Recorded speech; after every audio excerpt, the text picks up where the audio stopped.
SSLC ಫಲಿತಾಂಶ 100ರ ಹತ್ತಿರ.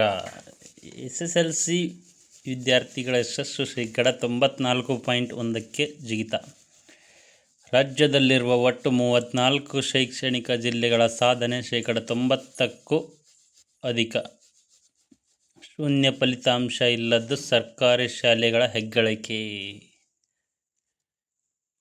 ಶೂನ್ಯ ಫಲಿತಾಂಶ ಪಡೆದ ಶಾಲೆಗಳು ಖಾಸಗಿ ಶಾಲೆಗಳು 22, ಸರ್ಕಾರಿ ಶಾಲೆಗಳು 0, ಅನುದಾನಿತ ಶಾಲೆಗಳು 5.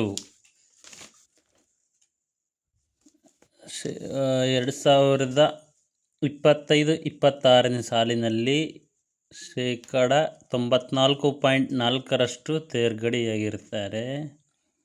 ಅದೇ ಹಿಂದಿನ ವರ್ಷಕ್ಕೆ ಹೋಲಿಸಿದರೆ ಶೇಕಡ 13.7ರಷ್ಟು ಫಲಿತಾಂಶ ಹೆಚ್ಚಳವಾಗಿದೆ. ಅಂದರೆ ಲಾಸ್ಟ್ ಇಯರು 80.4% ಆ್ಯಾವ್ರೇಜ್ ಇತ್ತು ಟೋಟಲ್.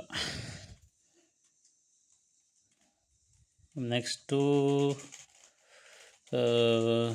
ಪರೀಕ್ಷೆಯಲ್ಲಿ ಫೇಲಾದ ವಿದ್ಯಾರ್ಥಿಗಳು ಯಾವುದೇ ಆತಂಕ ಪಡುವ ಅಗತ್ಯವಿರುವುದಿಲ್ಲ. ಏಕೆಂದರೆ ಮಾನ್ಯ ಸಚಿವರು ಪರಿಹಾರ ಬೋಧನೆ ಮೂಲಕ ಅವರಿಗೆ ನೆರವಾಗಲು